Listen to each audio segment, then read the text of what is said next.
tadi memang sudah cukup banyak yang dijelaskan oleh Pak Agus ya. Dan sebenarnya kan tadi juga ada pertanyaan terakhir dari Pak Agus gitu, renungan kita apa sih dampak dari atau pengaruh Renaissance tersebut gitu ya terhadap ya kehidupan manusia gitu. Jadi seharusnya kita sudah mulai bisa merenungkan bahwa ya segala sesuatu yang memang saat ini kita nikmati gitu ya, teknologi, kemajuan zaman dan sebagainya itu kan memang ternyata perkembangannya sudah cukup cukup besar gitu ya, cukup jauh. Jadi itu kalau misalkan kalian bisa coba refleksikan gitu ya, apa sih dampak-dampak si Renaissance tersebut? Coba share gitu, tuliskan di chat apakah ada kira-kira dampak Renaissance, kemajuan-kemajuan yang terjadi di situ kepada kehidupan manusia di saat ini misalkan ya. Itu share saja di chat gitu. Oke, dan saya izin share screen lagi untuk kelanjutan materinya. Nah, ini oke. Sebentar.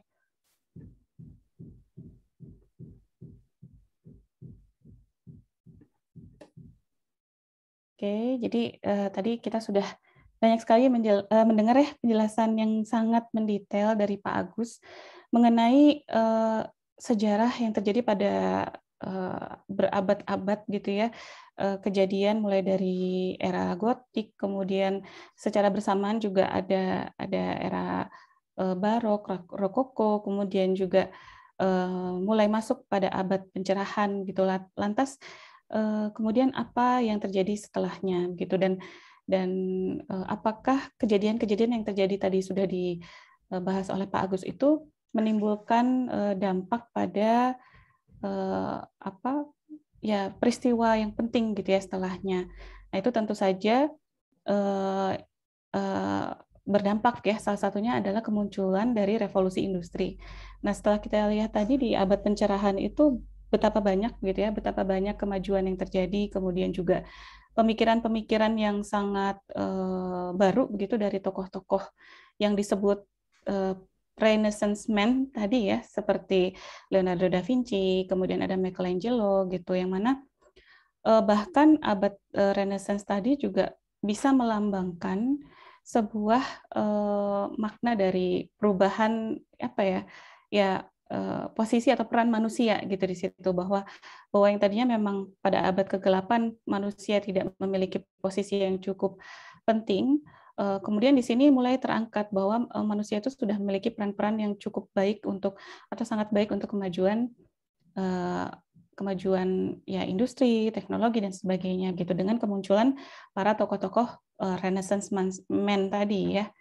Dan kemudian kita masuk ke era revolusi industri ini sekarang di abad ke-17. Nah, revolusi industri ini diawali oleh beberapa hal begitu ya pada abad ke-17 di Inggris dan banyak hal yang mengawali hal tersebut.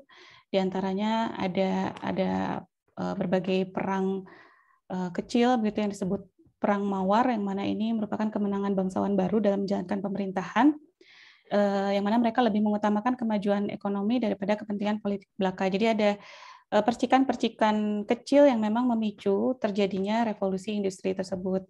Nah, kemudian juga didukung dengan adanya revolusi agraria, di mana ketika pemerintahan baru di Inggris ini mengeluarkan kebijakan menyangkut pengaturan status tanah pada awal abad ke-18, yang pada waktu itu para petani mendapatkan tanah yang letaknya cukup jauh ya, jadi mereka kurang produktif. Nah, sehingga ini mendorong para petani untuk terus berpikir, terus mencoba mengatasi masalah, bagaimana caranya untuk bisa mengatasi, bisa apa ya, mendorong kegiatan pertanian mereka, tapi juga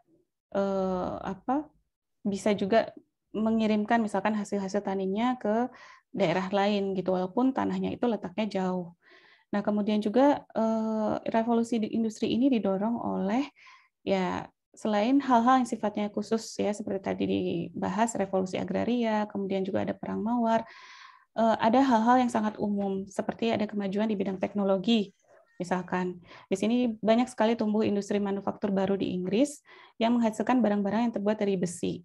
Nah, kemudian juga banyak sekali perkembangan industri lainnya ya, seperti industri tekstil atau industri-industri yang lainnya gitu. Jadi perkembangan teknologi ini pada akhirnya mendorong yang tadinya perekonomian itu berpusat pada agraris gitu ya, ekonomi agraris, kemudian juga kerajinan. Kemudian saat ini di revolusi industri mulai masuk pada perekonomian yang sifatnya manufaktur gitu. Nah, kemudian setelah sejak zaman Renaissance tersebut juga perhatian dan minat masyarakat Inggris terhadap ilmu pengetahuan dan teknologi itu sangat besar. Jadi mulai terdorong sejak zaman Renaissance ini bahwa orang itu selalu berlomba-lomba ya mengadakan pembaruan dan meninggalkan sesuatu yang dipandangnya kuno gitu. Jadi banyak hal yang mendorong terwujudnya revolusi industri ini dan terutama juga revolusi industri ini kan banyak terjadi memang awalnya terjadi di Inggris dan juga dipengaruhi oleh stabilitas negara Inggris pada saat itu ya, yang mana ia mulai banyak memiliki daerah jajahan, kemudian juga mulai memiliki muncul ya berbagai macam kegiatan kewirausahaan di Inggris gitu. Kemudian juga memiliki banyak kekayaan alam, terutama biji besi dan batu bara gitu. Jadi pada saat itu memang posisinya ia cukup beruntung begitu ya pada saat itu. Nah, berbagai tokoh ilmu pengetahuan yang menginspirasi revolusi industri itu antara lain ada Copernicus, René Descartes, kemudian ada Immanuel Kant. Nah, ini ada penjelasannya lebih detail lagi. Nah, René Descartes ini atau juga dikenal sebagai Renatus Cartesius, dikenal sebagai seorang filsuf dan matematikawan Prancis. Jadi, ini ada beberapa tokoh yang juga ikut mempengaruhi ya perkembangan-perkembangan teknologi, kemudian juga perekonomian di revolusi industri, yaitu salah satunya dari bidang matematika gitu ya, dan juga bidang-bidang lainnya. Nah, René Descartes ini sering disebut sebagai bapak filsafat modern, dan pemikirannya membuat sebuah revolusi di Eropa, karena pendapatnya yang revolusioner bahwa semuanya tidak ada yang pasti, kecuali kenyataan bahwa seseorang bisa berpikir. Jadi, pemikiran-pemikirannya yang mendalam ini mendorong berbagai macam pemikiran yang cukup kritis gitu ya di era-era revolusi industri. Nah, kemudian juga tokoh lain yang mendorong revolusi industri ini juga ada Nicolaus Copernicus, yang mana ia adalah seorang astronomi gitu ya, seorang astronom, matematikawan dan juga seorang ekonom yang berkebangsaan Polandia. Jadi dia adalah salah satu tokoh yang juga mengembangkan teori baru gitu mengenai tata surya, yaitu teori heliosentrisme. Nah, selain itu dia juga memiliki banyak keahlian gitu ya. Ia seorang gubernur, administrator, hakim, astrolog, dan tabib gitu. Jadi kalau kita bayangkan tokoh-tokoh yang cukup berperan ini adalah tokoh-tokoh yang memiliki banyak keahlian gitu di berbagai bidang. Termasuk tadi kalau kita cermati lagi seperti Leonardo da Vinci, seperti Michelangelo itu juga sama-sama sebagai seorang tokoh yang banyak sekali keahliannya gitu. Dan pemikiran dari Nicolaus Copernicus ini adalah salah satu penemuan yang terpenting sepanjang masa dan juga merupakan titik mula fundamental bagi astronomi modern dan sains modern. Nah, kemudian ada satu tokoh penting lain lagi, yaitu Immanuel Kant. Nah, Immanuel Kant ini ada seorang filsuf juga gitu ya dari Jerman. Kemudian ia memiliki buku, menghasilkan banyak buku begitu, dan dia selalu mengawali pemikirannya itu berdasarkan dari 3 pertanyaan gitu ya. Jadi, apakah yang bisa kuketahui, apakah yang harus kulakukan, apakah yang bisa kuharapkan gitu ya. Jadi, tentu saja berbagai macam penemuan-penemuan baru, perkembangan teknologi itu berasal dari gitu ya, berasal dari pemikiran-pemikiran yang sangat kritis gitu ya. Antara lain misalkan ya banyak pertanyaan yang tentu terus harus selalu digali gitu, seperti pemikiran oleh Immanuel Kant ini. Nah, kemudian juga revolusi industri ini didorong ya, atau juga ya selain bersamaan memang ya terjadinya, tapi juga didorong oleh revolusi Prancis. Jadi revolusi industri yang awalnya berjalan di Inggris itu kemudian berkembang ke berbagai negara lainnya, Salah satunya adalah Perancis, kemudian juga negara-negara lainnya ya, ada Amerika Serikat, kemudian juga bahkan ke Asia gitu ya, ke Jepang dan sebagainya. Namun di revolusi Perancis ini, di negara Perancis ini itu didorong oleh adanya revolusi Perancis gitu. Jadi revolusi Perancis ini adalah suatu periode gerakan yang cukup radikal dan memiliki dampak terhadap sejarah Perancis dan Eropa secara keseluruhan. Jadi kalau kita coba renungi gitu ya, kata-kata revolusi gitu ya, revolusi industri, revolusi Perancis gitu ya. Kenapa disebut sebagai sebuah revolusi? Karena perubahan yang terjadi itu ya betul-betul perubahan yang sangat radikal gitu ya, betul-betul mengubah perkembangan zaman, betul-betul mengubah aktivitas manusia dan dampaknya sangat terasa pada berbagai macam sektor ya, sosial, ekonomi, budaya dan sebagainya begitu. Jadi itulah mengapa disebut sebagai sebuah revolusi. Nah, kemudian revolusi Prancis ini kemudian menggulingkan gitu ya, menggulingkan berbagai macam pemikiran yang sifatnya aristokratis, monarki yang mutlak begitu oleh massa di jalan dan oleh kelompok-kelompok yang termarginalkan seperti masyarakat petani di pedesaan dan sebagainya gitu. Jadi mulai muncul kekuatan dari masyarakat melalui berbagai macam pemberontakan sehingga pemikiran-pemikiran baru atau perkembangan teknologi baru yang berasal dari tokoh-tokoh tadi itu bisa mudah diterima atau masuk pada negara Prancis. Gitu. Ini hanya salah satu penggambaran gitu ya, bagaimana revolusi Prancis pada saat itu betul-betul sangat sangat radikal dan cukup sangat keras gitu ya, yaitu dengan dilambangkan adanya alat yang disebut giletin gitu ya. Jadi giletin ini adalah mungkin kalian semua juga sudah tahu gitu ya, ketika mungkin melihat film atau dokumenter gitu ya, bahwa ini adalah alat eksekusi yang menjadi lambang revolusi atau pemberontakan pada saat itu gitu. Jadi kalau kita bayangkan memang bahkan pemberontakan ini bisa dilambangkan dengan alat eksekusi hukuman mati ini gitu ya. Berarti kalau seperti ini kan kita bisa merasakan betapa kuatnya si revolusi industri ini gitu ya. Betapa kejamnya memang proses yang terjadi pada saat itu gitu. Nah, kemudian juga revolusi Prancis ini didorong oleh salah satu tokoh pemimpin ya pada saat itu di Prancis yaitu Napoleon Bonaparte. Nah, Napoleon Bonaparte ini memiliki karir militer yang menanjak pesat, kemudian juga dia banyak memenangkan berbagai macam pertempuran, melawan Austria, melawan Prusia, dan lain-lain gitu ya. Sehingga dia bisa pada akhirnya menguasai Prancis melalui revolusi ini. Nah, kemudian setelah di lain pihak gitu ya, saat itu ada revolusi Perancis gitu, kita kembali lagi kepada penjelasan mengenai revolusi industri itu sendiri gitu ya. Jadi revolusi industri ini terjadi pada tahun 1750 sampai 1850 yang mana revolusi industri ini menggambarkan perubahan secara besar-besaran gitu ya di berbagai bidang, pertanian, manufaktur, pertambangan, transportasi, teknologi dan sebagainya gitu. Jadi betul-betul ini adalah satu momen di mana manusia itu mengalami perubahan yang sangat besar gitu.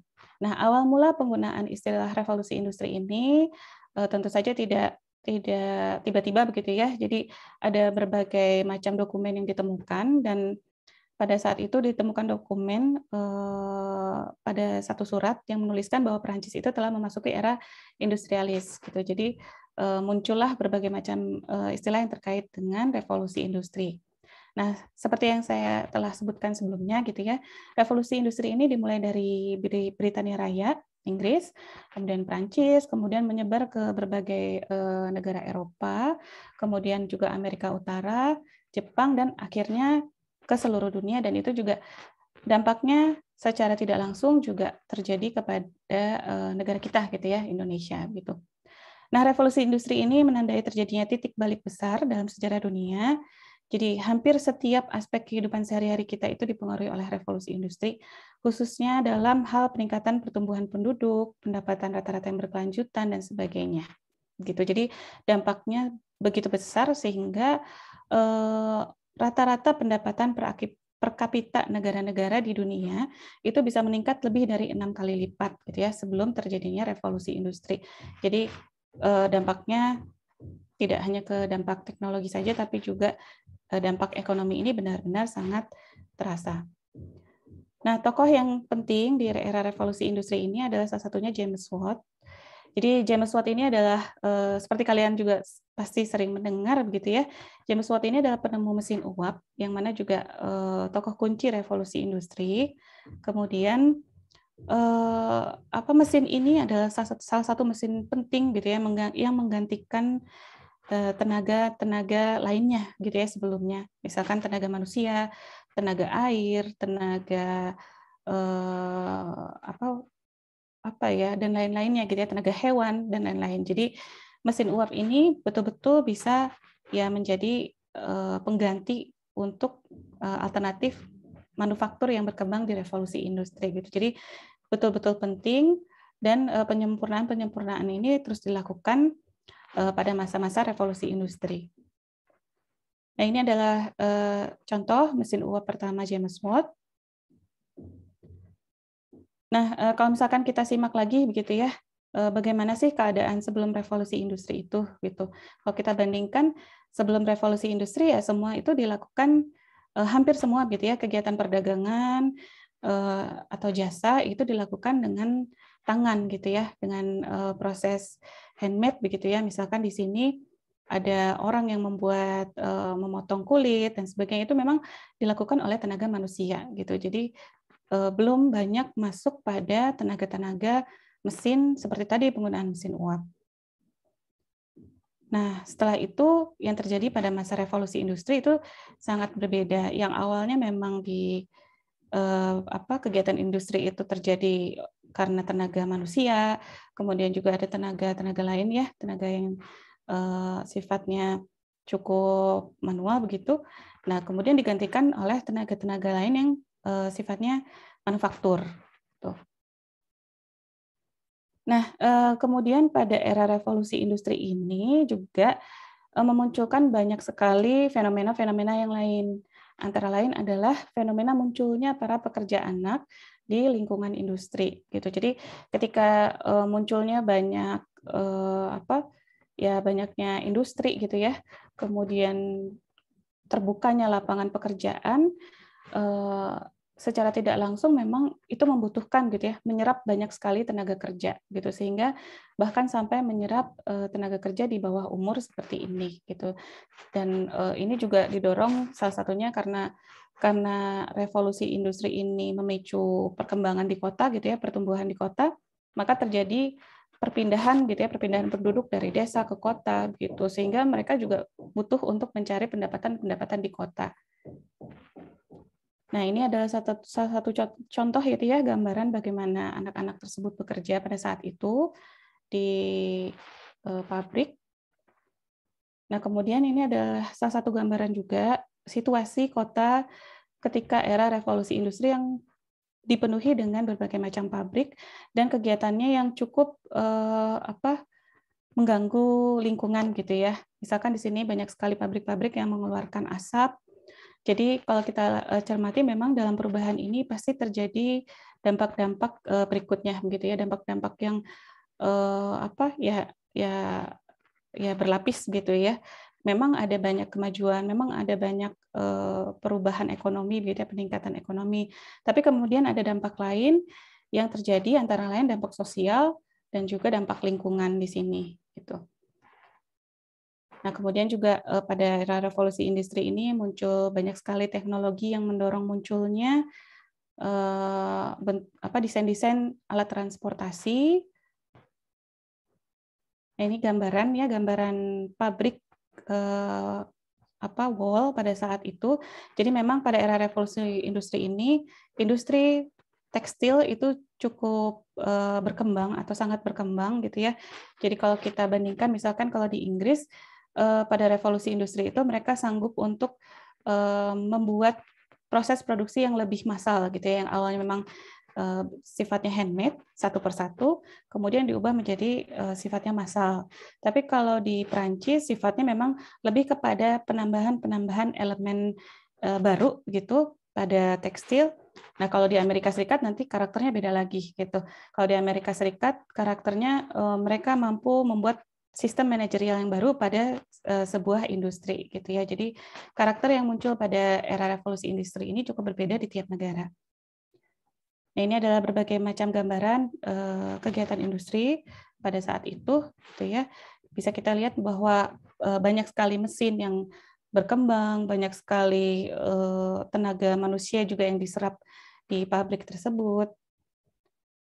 Nah, ini juga kegiatan-kegiatan yang terjadi di era revolusi industri itu ya. Jadi begitu besar dampak dari revolusi industri ini terhadap kegiatan atau aktivitas ekonomi di kota. Nah, ini salah satu contoh alat atau mesin yang ada di era revolusi industri pada saat itu. Nah, ini juga mobil pertama gitu ya yang dibuat di era-era revolusi industri. Kemudian juga ada kereta api uap. Kemudian muncul mesin cetak pertama. Dan kemudian juga di sebelah kiri ini adalah sebuah poster gitu ya yang memperlihatkan, kalau kita lihat lebih detail lagi, ini ada mesin jahit ya. Jadi kalau kita lihat ini ada tulisannya the whole sewing machine. Jadi perkembangan mesin jahit ini cukup cukup besar pada saat itu di era revolusi industri, sehingga mereka bisa membuat ribuan mesin jahit pada saat itu. Nah, dampak lainnya yang kemudian mengikuti itu salah satunya adalah dampak terhadap kehidupan para pekerja gitu ya, yang mana mereka banyak sekali menjalani pekerjaan yang cukup berat, tapi mereka mendapatkan upah yang sebenarnya tidak sesuai gitu ya, jadi sangat rendah pada umumnya, sehingga banyak sekali kampanye yang memunculkan gitu ya dukungan terhadap para buruh agar mereka bisa membatasi pekerjaan. Nah, ini juga ada banyak sekali kampanye-kampanye lainnya gitu. Ketika banyaknya produksi, maka juga ada dorongan untuk memakai produk dalam negeri.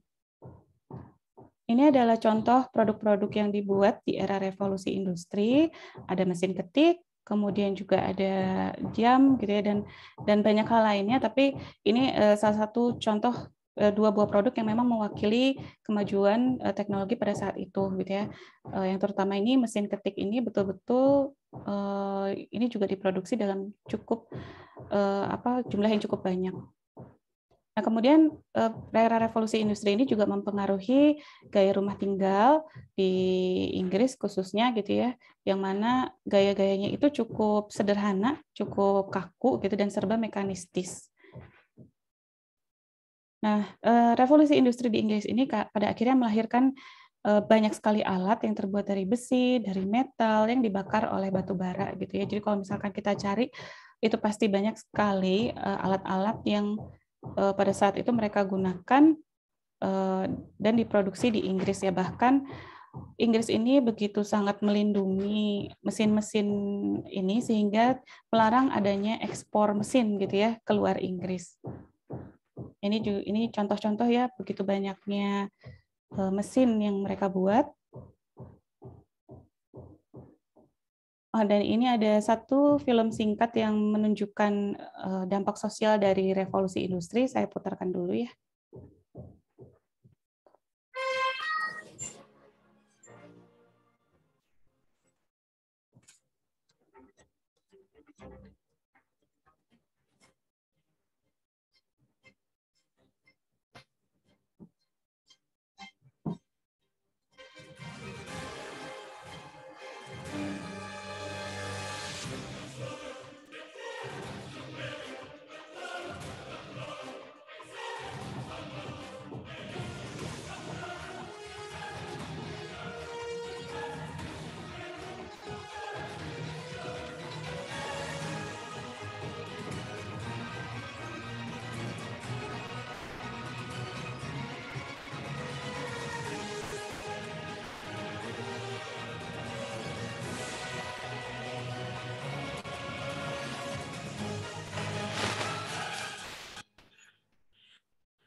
Oke, saya share screen lagi ya, ini karena kalau sudah begitu tuh jadi tidak mau.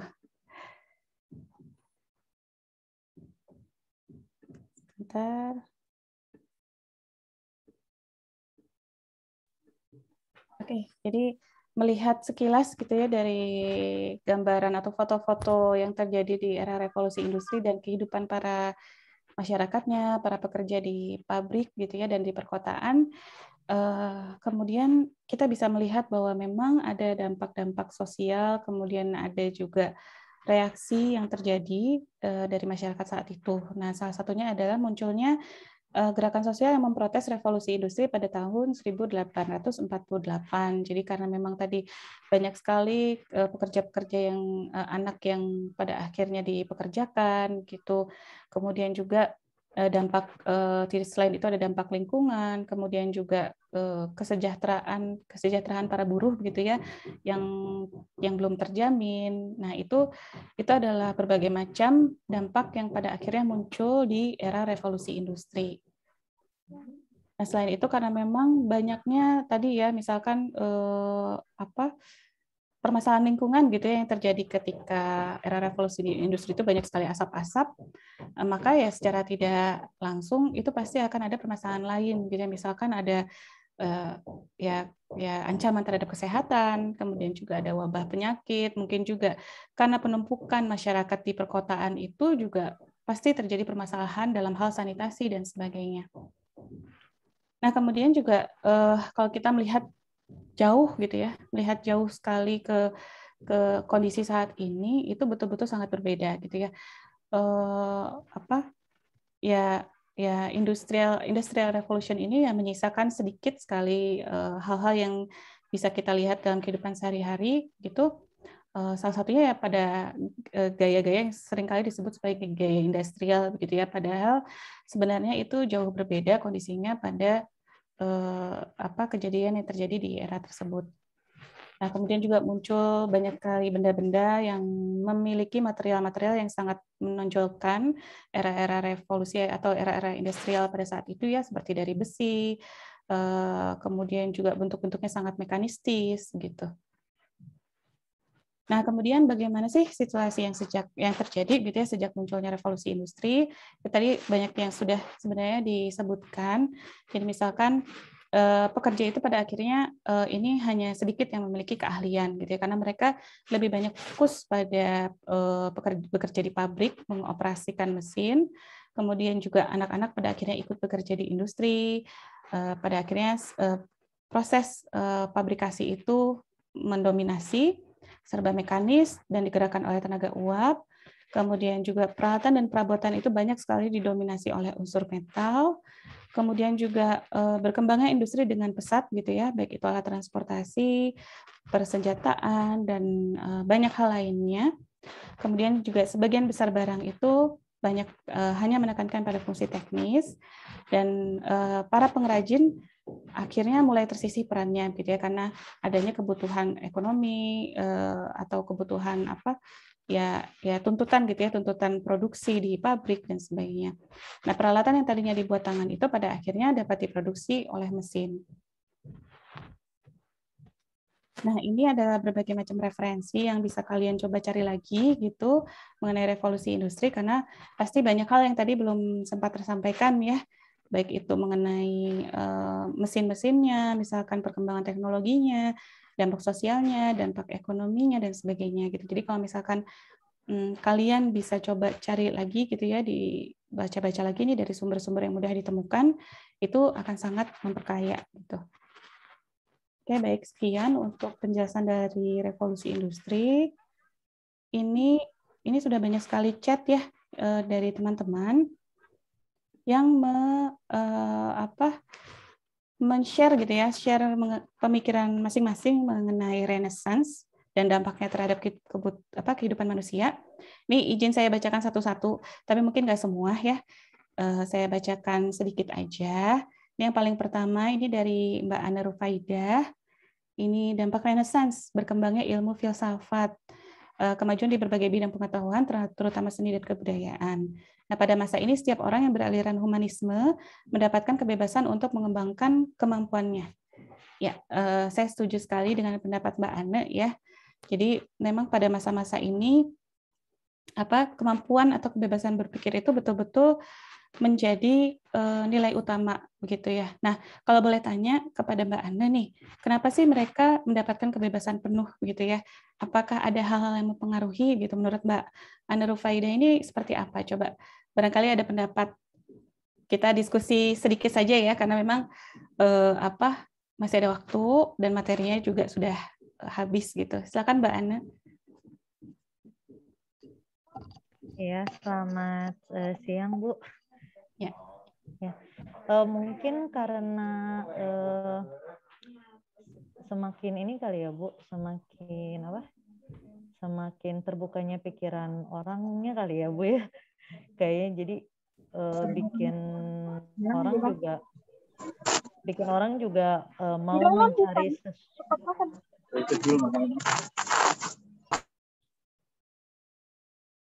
Ya, jadi mungkin karena semakin berkembangnya pemikiran orang pada saat itu, sehingga mereka mau mencari tahu gitu mengenai hal-hal baru. Jadi pemimpin-pemimpinnya juga mungkin semakin terbuka juga kali Bu. Ya. Oke, terima kasih Mbak Ana atas pendapatnya. Nah, kemudian saya bacakan lagi yang lain ya. Saya bacakan mungkin ini yang mana ya? Ini sangat banyak nih. Ini senang sekali, ini bagus sekali karena teman-teman sudah bisa mulai coba menganalisa begitu mengenai misalkan aspek-aspek kehidupan gitu yang terjadi atau yang jadi dampak gitu ya pada masa Renaissance tersebut gitu.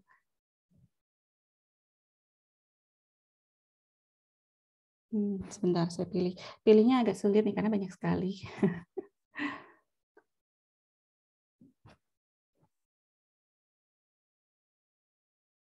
Nah, iya betul, bagus-bagus ya. Jadi bingung mau pilihnya gitu ya.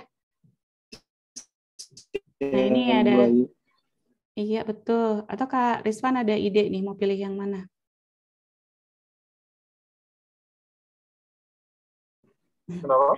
Semua saja Bu, bebas.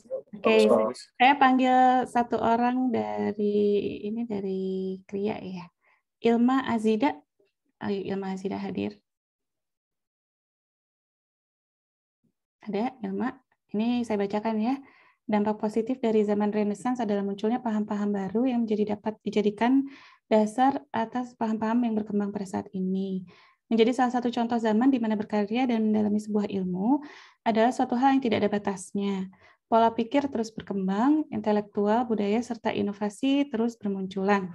Ya, jadi sebenarnya ini saya menangkapnya begitu ya dari Ilma Azida ini bahwa zaman Renaissance ini mampu memberikan contoh gitu ya, mampu menjadikan kita contoh dan pengingat kembali bagaimana manusia itu terus bergerak untuk terus maju gitu ya. Jadi kita tidak bisa puas atas teknologi yang kita nikmati saat ini. Kita tidak bisa berhenti pada inovasi yang kita nikmati saat ini gitu ya.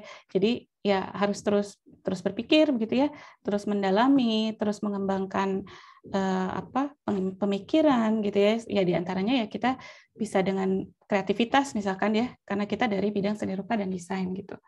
Jadi ini bagus sekali sebagai sebuah refleksi untuk kita gitu ya, di tengah teknologi yang saat ini cukup maju gitu. Apakah kita masih tertantang kembali untuk bisa menjadi manusia yang baru lagi, ya seperti di era Renaissance tersebut. Oke, ini banyak banget nih.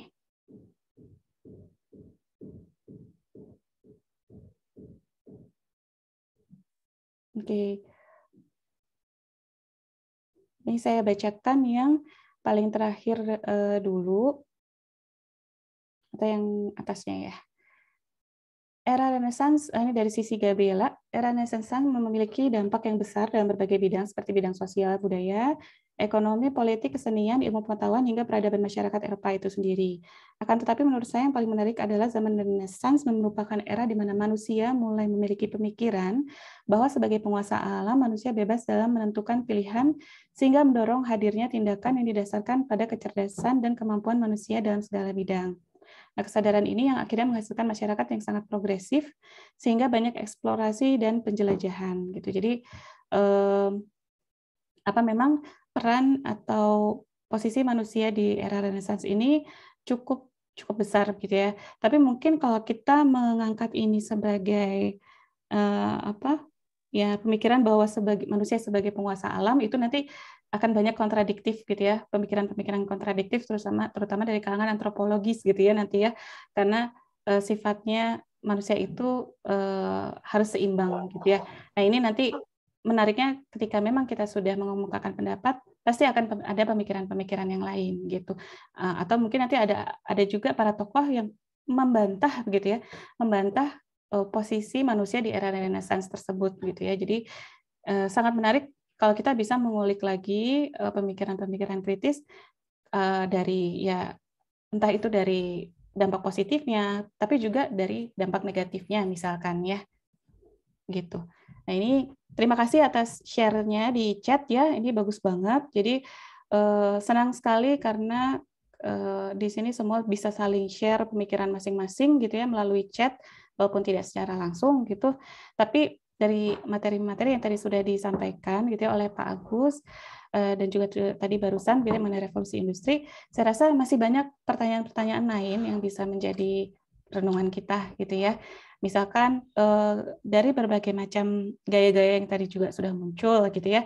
Ada gaya gotik, kemudian barok, rokoko dan sebagainya gitu ya. Lantas bagaimana dampaknya terhadap perkembangan desain di Indonesia gitu. Nah, mulai nih kita coba kaitkan dengan bidang kita gitu ya. Atau historical yang terjadi di Indonesia gitu ya. Ada nggak sih hal-hal yang kalian temukan itu memang memiliki banyak pengaruh dari gaya-gaya tersebut gitu ya. Atau pemikiran gitu ya. Ketika tadi melihat banyak sekali temuan yang dibuat oleh Leonardo da Vinci, digagas oleh Michelangelo gitu ya, yang tadi dijelaskan oleh Pak Agus Sahari, ada nggak sih yang di sini sempat bertanya-tanya gitu ya, ini gimana caranya kok dia atau mereka bisa membuat banyak sekali temuan seperti itu gitu ya.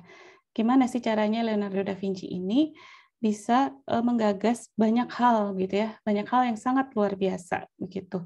Nah, ini menjadi renungan juga buat kita gitu ya, bahwa ternyata ya masih banyak hal-hal yang mungkin masih menjadi pertanyaan di sekitar kita yang bisa kita coba cari solusinya, bisa coba kita kembangkan lagi untuk masa depan gitu ya. Seperti tadi yang dibuat oleh Leonardo antara helikopter, kemudian ada mesin tank gitu ya. Dan lain-lainnya gitu ya, itu kan justru mempengaruhi pemikiran-pemikiran di zaman yang lebih modern lagi. Nah, itu yang sangat menarik dari para tokoh-tokoh Renaissance man tadi gitu ya, ternyata sangat luar biasa gitu ya. Dan kemudian pertanyaan lain gitu mengenai revolusi industri, ada nggak sih dampaknya di Indonesia gitu? Kalau ada, bagaimana dampak-dampak yang muncul gitu. Jadi dari berbagai macam peristiwa yang tadi sudah terjadi, itu bisa menjadi renungan untuk kita bisa mencari lagi, menggali lagi gitu ya, fenomena-fenomena yang terjadi setelahnya atau yang berpengaruh di sekitar kita, misalkan di Indonesia gitu ya. Jadi itu hal-hal yang nanti bisa menjadi pemikiran kita gitu ya ke depannya untuk materi pada hari ini. Nah, kemudian apakah ini sebentar lagi, jadi 3 menit lagi, apakah ada pertanyaan dari semuanya mengenai materi yang sudah diberikan tadi? Silahkan, mungkin bisa langsung open mic. Oh, ini dari Mbak Ana ya. Oke, Mbak Ana mau bertanya, pada desain-desain bangunan, baik itu di era gotik, barok, rokoko, atau bahkan Renaissance, mengapa tetap mempertahankan bentuk bangunan yang tetap tinggi dan memiliki puncak yang juga mengkerucut? Gitu. Jadi Pak Agus, ini ada pertanyaan mengenai era gotik ya, era gotik, barok, rokoko, dan bahkan Renaissance gitu ya. mungkin kalau saya lebih dulu gitu ya menjawab, untuk di gaya barok itu memang kenapa dia bentuk bangunannya tinggi gitu ya, karena memang dia memiliki konsep atau prinsip untuk bisa meraih surga gitu ya, karena memang ini banyak sekali diterapkan di gereja. Jadi mereka menerapkan prinsip-prinsip atau makna-makna dari pemikiran yang religius itu terhadap desain bangunan yang cenderung mengkerucut gitu ya, atau cenderung tetap tinggi gitu. Nah, termasuk juga di Rokoko, di Renaissance itu kan banyak sekali terpengaruh dari tidak lepas ya sebenarnya terpengaruh dari gaya-gaya Romawi dan gaya-gaya Yunani yang memang ukurannya juga masih tetap tinggi ya, dan juga mungkin ada yang masih mengkerucut gitu ya, tapi tidak begitu mirip dengan barok gitu. Jadi mungkin itu sedikit gitu ya kalau jawaban dari saya. Atau mungkin ada tambahan dari Pak Agus, silakan Pak, mengenai bentuk bangunannya gitu ya. Kenapa tetap tinggi dan puncaknya mengkerucut? Ya.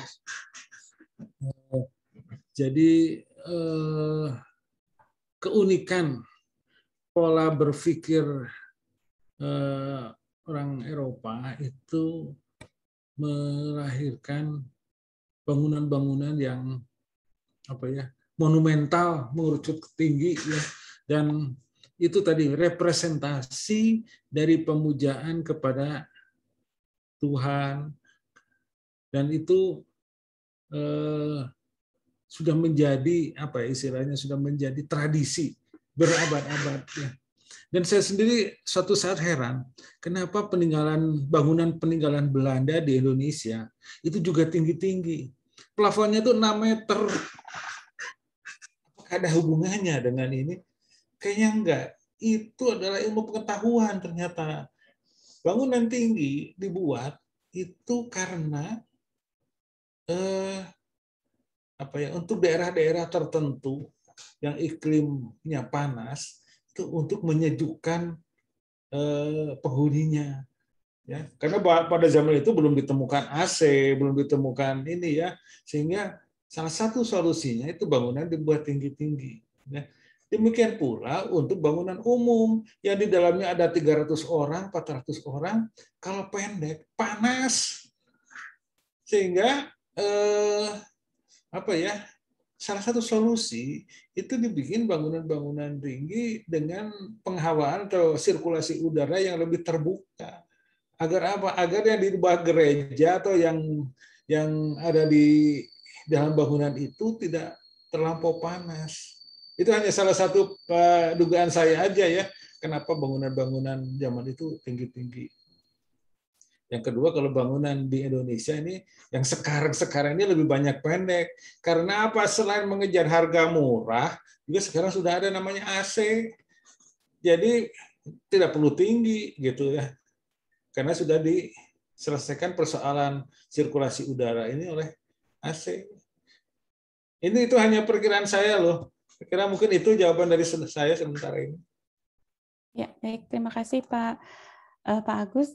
Mungkin sedikit tambahan dari saya baru ingat gitu ya, kenapa memang itu tetap tinggi dan selalu mengkerucut gitu ya. Kalau tinggi tapi tingginya sama, mungkin itu beda lagi gitu ya. Nah, kalau barok itu memang sebenarnya kan kalau kita lihat perbedaannya dengan masa Romawi, misalkan ya bangunan-bangunan Romawi, itu cenderung memang lebih mengkerucut ya, dia lebih mengkerucut dan juga lebih ketebalan dari dindingnya itu lebih tipis dengan penggunaan kaca-kaca tadi ya. Gitu, karena memang mengangkat kesederhanaan yang lebih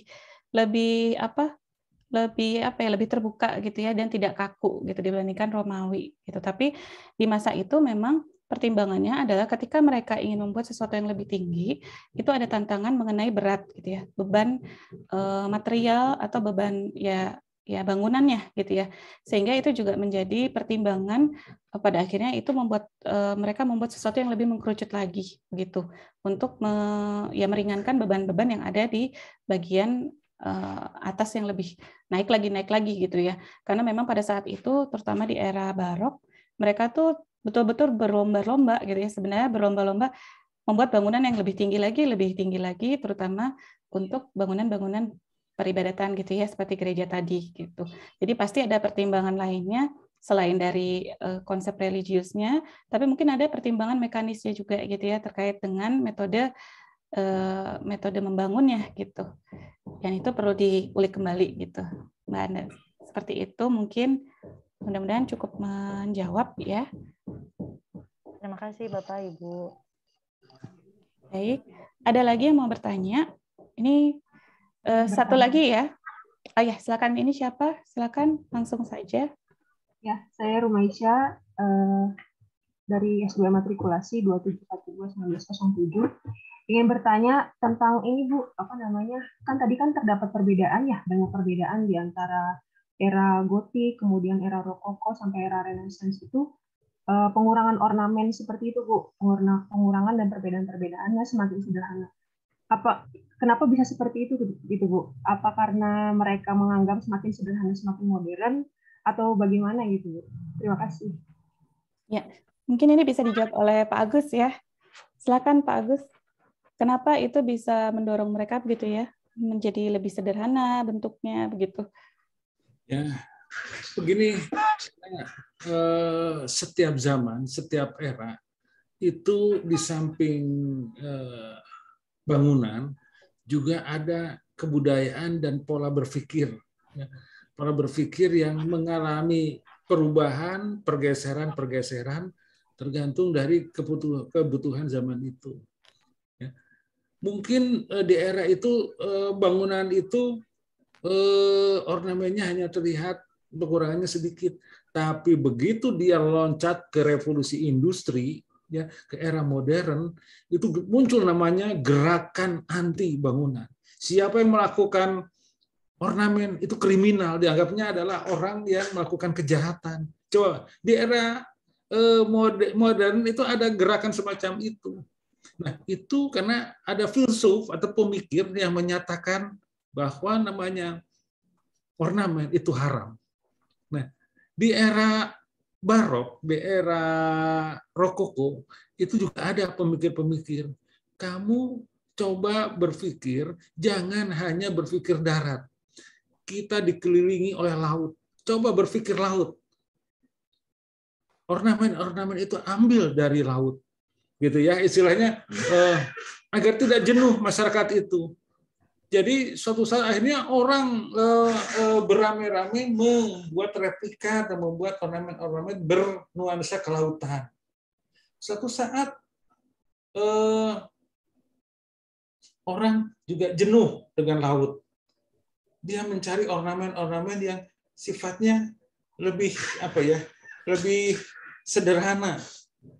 Karena apa? Karena biaya untuk membangun itu meningkat dengan pesat. Itu zaman Renaissance awal, zaman Leonardo da Vinci mulai membuat bangunan. Itu zaman Malaysia. Jadi membuat bangunan dengan ornamen itu sangat mahal. Maka oleh karena itu para arsitek zaman itu mulai mengurangi ornamen karena alasan ekonomi. Ya. Muncul pemikir-pemikir bahwa sebaiknya bangunan itu tidak terlalu banyak ornamen. Di era abad ke-11 sebelum Renaissance, ketika munculnya humanisme, kemanusiaan itu diangkat lagi menjadi bagian dari kehidupan kita. Maka ornamen itu bukan hanya sekedar flora fauna, tapi ganti ajalah dengan unsur manusia. Maka manusia ditempel di mana-mana tuh. Itu karena pemikiran itu ya lagi tren kepada humanisme, kemanusiaan. Jadi saya kira begitu ya, tergantung siapa yang pemikir dasar atau budayawan atau pemicu awalnya, siapa mempengaruhi masyarakat. Itu setiap zaman selalu begitu ya sampai sekarang. Saya kira jawaban itu dari saya itu aja. Iya Pak. Baik Bapak, terima kasih. Mudah-mudahan cukup menjawab ya Mbak Rumaisya. Mungkin sedikit aja tambahan sedikit dari saya gitu ya, kalau untuk gaya gitu tadi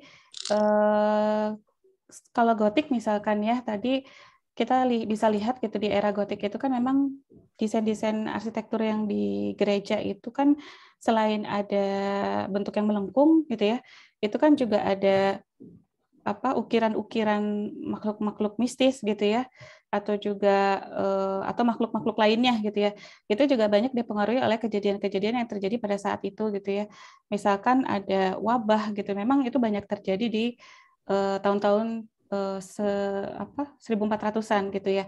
Itu ada wabah, kemudian juga ada bencana dan sebagainya, sehingga itu mempengaruhi banyak pemikiran yang memunculkan kepercayaan juga terhadap selain yang sifatnya religius, hal-hal yang sifatnya mistis juga gitu, dan itu menjadi ekspresi mereka sebagai ekspresi mereka gitu ya, untuk memunculkan apa yang terjadi atau apa yang dirasakan pada era saat itu gitu, sehingga mungkin muncul bentuknya tuh cukup besar, cukup gelap gitu ya suasananya di era gotik itu gitu. Itu mungkin kalau hal yang bisa mewakili era gotik. Tapi kalau untuk Renaissance itu sebenarnya juga banyak dipengaruhi oleh pemikiran-pemikiran yang tadi, misalkan dari gaya lukis Leonardo da Vinci misalkan ya, atau gaya lukisnya si Michelangelo tadi. Kalau Leonardo da Vinci itu kan ada salah satu lukisan yang cukup terkenal itu The Last Supper ya. Kalau kita lihat itu memang banyak sekali mengangkat hal-hal yang sifatnya keseimbangan gitu. Jadi di bagian tengah itu adalah kegiatan The Last Supper-nya. Kemudian di belakangnya itu ada jendela, 3 buah jendela yang sangat berjajar gitu, dan ada keseimbangan ruang di situ gitu. Jadi gaya-gaya dari para pemikir itu atau tokoh itu juga mempengaruhi ya gaya arsitektur atau gaya-gaya lainnya gitu yang berkembang di masa Renaissance. Jadi memang banyak sekali yang bisa dicari di era masing-masing era tersebut gitu. Mungkin itu sedikit tambahan dari saya. Baik, terima kasih Ibu.